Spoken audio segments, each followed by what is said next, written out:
Welcome to the ADHD Mums podcast, a safe place for everyday Australian mums to discuss their struggles with ADHD, motherhood and life. Hello and welcome to the next episode of ADHD Mums. Today we have the very exciting guests, Michelle Garnett and Tony Attwood. Welcome to you. Thank you. Thank you.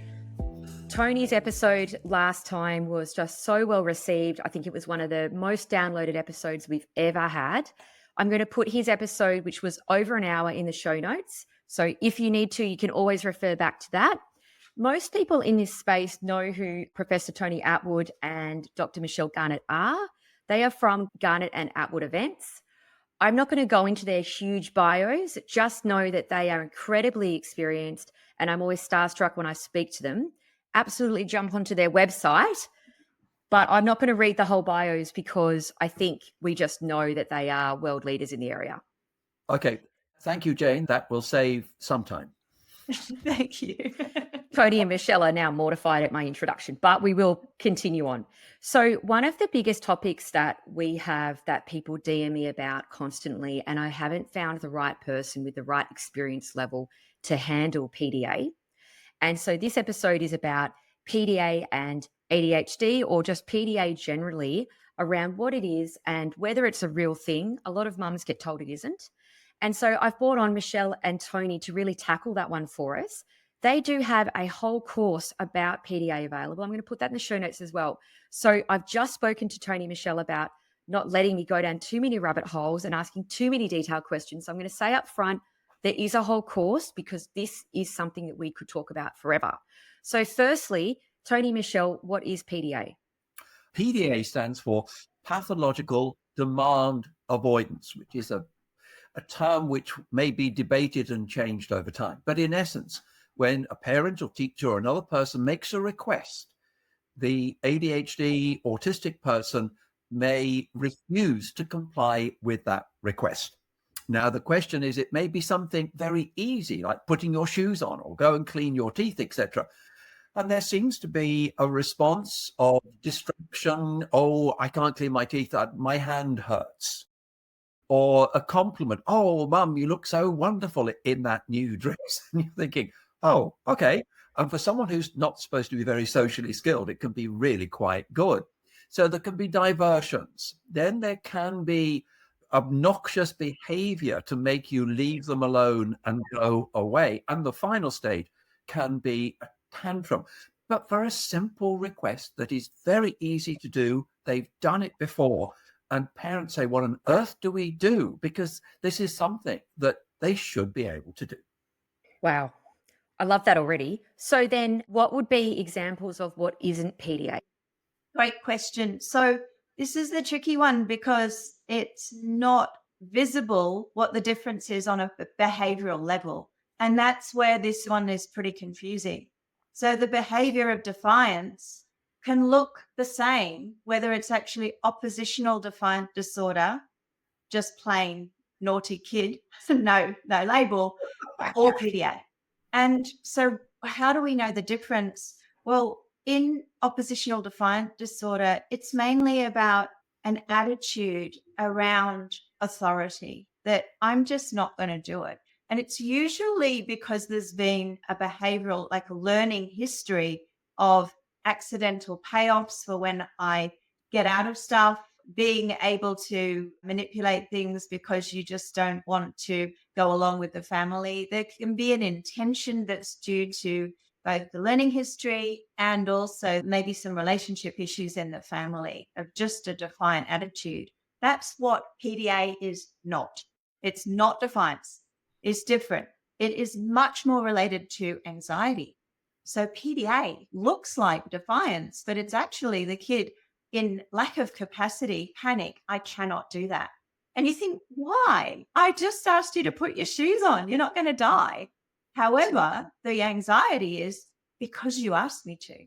Therefore, when I do it, I lose control. And if I lose control, I can't cope. So the anxiety is driven by a need to be in control. And there's a rigidity and a persistence about that is beyond typical childhood defiance and beyond ODD, oppositional defiant disorder. Okay, so I'll try not to rabbit hole too much, but quick question. I do hear a lot from mums in the Facebook group, and they'll say, for example, I asked my child to brush their teeth. They were going to do it anyway, apparently. And then they said that I ruined it for them by asking. That's what you're referring to. That's what we're referring to. Yeah, absolutely. And it can be for a preferred activity sometimes. The mere fact that you've been asked to do it and they love doing it, they can't do it because on principle, you asked. Oh, it's, you know what? It's so good when you have it in your home and you're like, yeah, I've watched that a lot. That makes sense.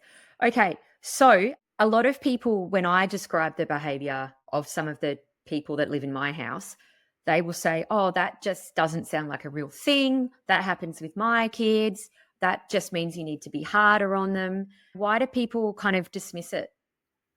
Okay, some thoughts on this. As you say, defiance and non-compliance is characteristic of all kids, especially teenagers who will want to assert their autonomy and you're not going to control me, etc. So it's a naturally occurring phenomenon, but this is to a remarkable degree. Now, the origins of this comes from parents. And parents have said, we've got this particular characteristic, and they started to talk to each other and started to identify a pattern. They then passed it on to clinicians. And one of the issues is clinicians tend to be very conservative. They're very cautious. This hasn't come from an academic theoretical model or anything like that. These are just neurotic, overprotective parents complaining about something. What would they know? And then the clinicians realize, hello, when I give advice to the parents of what to do, it's not working. I think we have something serious here.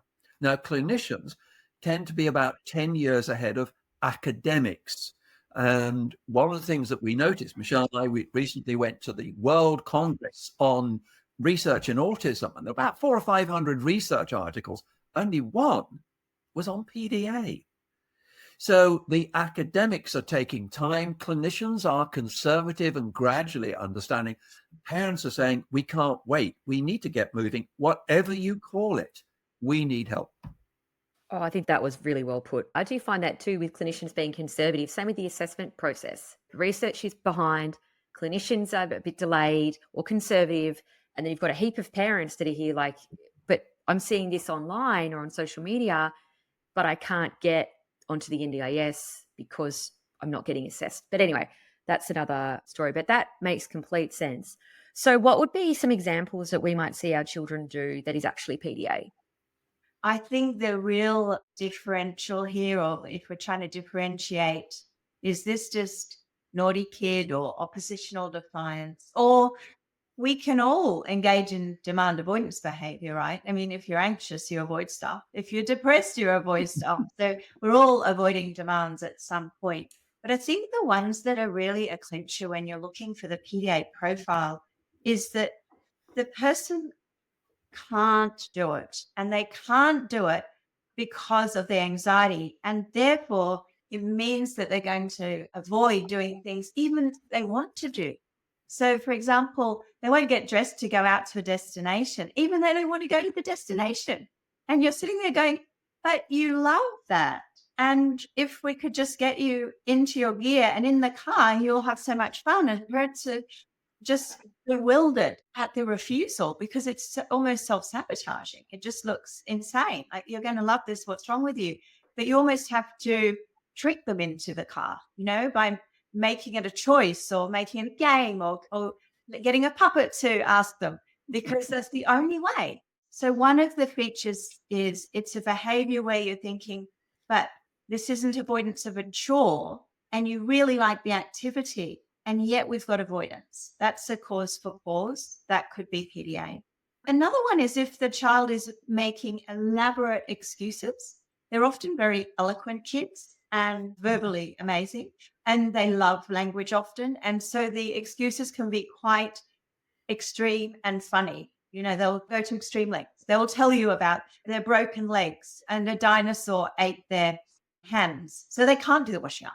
And it's kind of funny and it can be very engaging. And it means that you get distracted often from the actual thing you're asking because they are so creative. And another one is the pervasiveness of the demand avoidance. So it happens so often. As I said, it's like an obsession. They just are hyper-focused on refusal. Meltdowns are huge in PDA. Not for all, because some of the kids melt down internally. So it looks more like a shutdown, which looks like under the covers, the doona's over their head and they're just not out in the world, they're not engaging. Or it could just be that meltdown over a very simple task, like being asked to brush their teeth or go to bed or eat their breakfast. And the last one that I would cover is that they can engage in very elaborate role play. So tell you, for example, I'm not a child, I'm the parent. So I tell you what to do. You don't tell me what to do. So you've got all these creative and playful and very imaginative ways of getting out of tasks. That's not ODD. They don't do that. This is a different operative. The driver is anxiety. So they'll do anything. The motivation is high to get out of the task because they're avoiding anxiety. Oh, that was amazing, to be honest. One of my kids has been diagnosed with ODD and he's so cheeky and fun loving and curious. I could never understand why he was diagnosed with ODD. And like when you're talking about the elaborate examples, that's what he's like. Like he'll pull himself along the ground like a worm and say that something ate his legs, and it'll be like something that he wants to go to. It'll be a treat for him. And I'll just be there going, why do I have to beg you to go to something that you want to go to? It's infuriating. And there's elaborate stories for like 2 hours, and then we don't even get to go. And I just think, what is that? So I really appreciate that example, because you're right. It's that sweet, fun loving, hilarious nature, and it sidetracks me. You're correct. It completely sidetracks me. Yeah. Thank you, Jane. Thank you. It's lovely to hear your experience. So your experiences resonate so much with my own. I really relate, and I have such love for these kids too because of that. They're often very fun-loving, creative, light-hearted, and that's a lovely piece because if we can join at that level, obviously if you're laughing and having fun and you're into the fantasy and role play, the anxiety goes down. That's just a beautiful part of who they are. And you've just illustrated it wonderfully. Thank you. What I've noticed before we went down the diagnosis path, which took a while because obviously when you're from a neurodiverse background, you don't see that there's any issues, right? So when it was first approached to me that there was something going on, I was like, oh no, I think they're fine actually, because that was my normal. And so I did go down the road of a lot of neurotypical parenting styles that were working for others at that time. And I didn't find that they worked. Why do you think the neurotypical styles of parenting don't work on a child that has PDA? Yeah, a very good question. And it's very infuriating for parents. We've got to look at what is motivating the behavior, and it's to cope with anxiety. It's not revenge in many ways. It's not deliberately to annoy you, etc. There's no cruel, malicious, malevolent streak to it at all. Anxiety is so high that you're desperate to be able to control your experiences. Now, the problem is the level of anxiety is so great, it's going to make the mind very rigid and unreasonable, because when parents use reason, you've got to assume that the child is prepared to be reasonable. Often with the intensity of the anxiety, it is so great, it overrides everything else. And this is what's infuriating to parents. I can't motivate you by rewards and punishments. I can threaten to chop your hands off or promise you $1 million.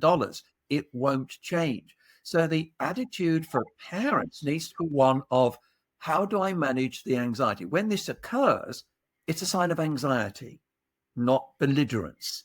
And you have to focus on the anxiety in a variety of ways to be successful. Yeah, okay. I suppose standing over them and saying, get in the car or we won't go, rewards and punishment, I have found that that didn't work. Final question, Tony Michelle, what works with PDA and how can we best support them? Great question. Leading well into there by absolutely recognizing what doesn't work and desperate to find something that does. And this is another interesting aspect of PDA, that once you start using the PDA approach, and I'll just talk about what that is in a sec, it works. And that's almost like the diagnostic clincher. So if it works, you have PDA essentially. It's not ODD. We find that what is very important is that we're shifting gears as a parent, teacher, professional to the normal social hierarchy. Of course, is that as adults, we're kind of the commanders of the ship and we have an authoritative role, and it's firm and caring, but it's very much we're in control. We're the ones at the top. PDAs don't work that way. What we need to do instead is establish a relationship based on collaboration and support. So it's actually quite confronting. It's not the dominant paradigm of how to parent these kids. And yet it works. It provides safety because suddenly the child, who often doesn't in their anxiety recognize the social hierarchy anyway, it's just we're all people and we all have a say, particularly me, I have a say, and as when we're anxious, we become very, very egocentric and self-focused because we're in survival mode. And so as parents, we can give choices, offer flexibility to our kids and actually work with them. Rome wasn't built in a day. So we're not seeking compliance with everything. We work out it in the family. What are the priorities? And these are the ones we're going to work on together and get the kid involved in that discussion. It's child-led in a way. And of course, having said that, there's safety issues here and the parent has the big picture, which the child doesn't have. So we need to also be part of guiding the child, but giving choices around that. Because if the child can have only two choices, but you choose the choices, you're starting to be able to give that guidance. It's not just open slather. What we have for dinner, ice cream or lollies, kids going to be happy days, but we're going to have to give the nutritious choices. And it's a bit like that with school, with homework, with chores, but it's collaborative. We found that the language works well. It's phrasing requests in a way that's an indirect request. So rather than saying, get dressed now, you may say, would you prefer to use the bathroom first to do your teeth or get dressed? Or you might say, shall we get dressed together? It's very invitational. These are the sorts of strategies that we find. They're very validating, they're very safe, and they're collaborative. And they work with PDAs. Wow. So, question, is PDA something that people or children grow out of, or does this continue on to adulthood? We're only just discovering this. It's something that may diminish over time with maturity of the PDA, realizing this is a problem, it's inhibiting my quality of life, relationships, etc. I must think before I react. But it can still continue into the adult years. Our research on this is just information from interviewing adult PDAs. How has this affected your life? And for some, it has been an issue in terms of employment. They've been self-employed. Those sorts of things may be a practical solution. Yeah, absolutely. My husband is like this actually. So if I say to him directly, I need you to go outside and mow the lawn today, he will not do it. But if I say to him, gee, the lawn's getting a bit long, I really need to think about when I can do that, give him 24 hours, he will mow it. I've just learned over time, a quick way to upset him is to tell him and give him a time frame, which actually is a really a way of, doing relationship counseling where they say, communicate the expectation, give a time frame. And whenever I do that, he just gets pissed off. So I've noticed if I just tell him about a problem I'm having and leave it, he will choose to help, but it has to be his choice. Key point, it has to be his choice. He has to feel that he has some control in the situation. Now, we've talked about some of the strategies here, but it is also looking at the issue. This person has high levels of anxiety that need to be treated. Because if you can reduce the overall level of anxiety, you don't need to engage in this behavior so much. Okay. So I understand you are not a psychiatrist, but does medication help at all in some of this? I think if PDA is part of the profile, I would definitely get a psychiatrist on board, because one of the factors is it's absolutely commonly coming along with ADHD. And ADHD plays into that anxiety a lot. So we may well be able to see a reduction of anxiety when the person has their ADHD managed with medication. For example, a PDA research group that has colleagues across the United States and the UK, they're really finding this, that once they get ADHD managed, PDA is much more manageable for the person. Intuitive, for example, seems to be very helpful.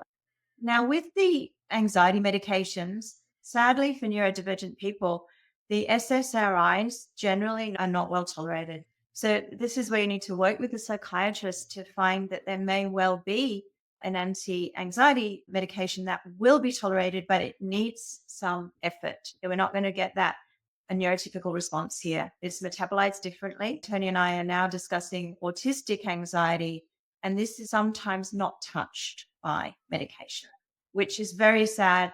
However, fortunately, there are other ways we can address anxiety in terms of psychology, as you know, and that's what we would turn to if medication can't be of assistance. Yeah, and it's really sad for the children and obviously adults. Like I was medicated very heavily with SSRIs as a child, which have now been taken off the market. And, when you're on them, I was on them for like 3 years, very heavy doses, you're getting all the side effects and I wasn't getting better. And so then you have a feeling as a child, I did, of what's wrong with me? I'm still not improving. I'm doing all of these things, which is one of the reasons I work in this field, because I'm so passionate about people getting diagnosed correctly with having had such an awful experience with SSRIs. So I appreciate you saying that, because it kind of validates my experience. I was like, well, what's wrong with me? Why am I not getting better? Yeah, nothing wrong with you, just neurodivergence playing out, and very common as a neurodivergent woman. SSRI is not for me. I'd like to add one thing here. There is literature starting to come out, some published by Jessica Kingsley Publishers, to introduce the PDA child to PDA.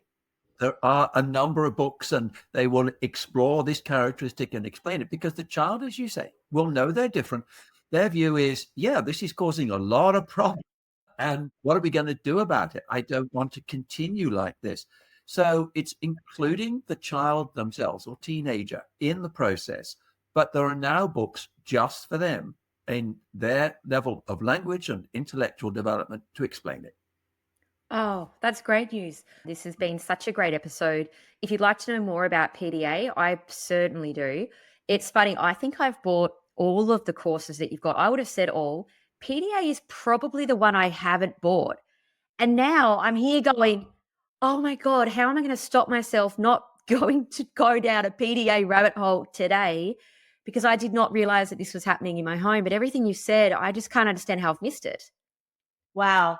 Jane, I just want to let you know this year for the first time, we've actually got a PDA course that's an introduction, half day, 3 hours. And that's if this is a new journey. It's bringing the person up to date with the research, understanding where we're at now. There's still a lot of questions that have to be answered by research, but clinicians are helping.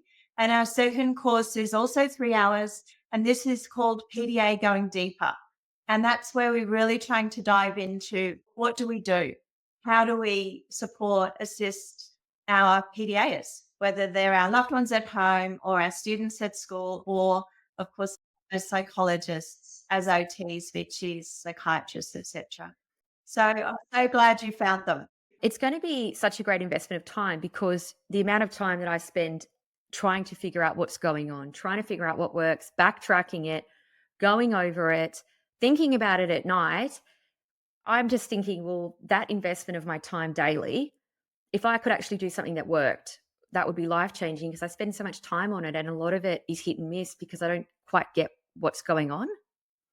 Absolutely. I agree. And we are fortunate, as you know, Tony and I, to be in the job that is our passion. And so therefore we can go on deep rabbit holes as much as we like in our, like Tony just wrote a huge, wonderful 2 blogs on a Sunday on trauma. And so we can go to the research, we can find out about PDA, and of course, we're in it clinically and have lived experience. So I agree. It's really good to be able to just get that in one capsule, if you like, of time and answer those questions. So we're really happy to bring it. And I hope it'll be helpful to you, Jane, and to anyone listening here. We've had great feedback from these courses, so we're delighted with them to date. Thank you. Yeah, there's such little information about what to do. We all know there's lots of problems and how hard it is, but strategy-wise, I still think we've got that gap. Thank you so much for your time. I really appreciate it. No one needs to worry if you can't remember some of this stuff. I have a terrible audio memory. All of the information will be in the show notes, so you can always check it out there or jump across to Michelle and Garnett's website, which will also be listed. Thank you so much. Thank you. Thank you, Jane. Take care. The key message here is you are not alone.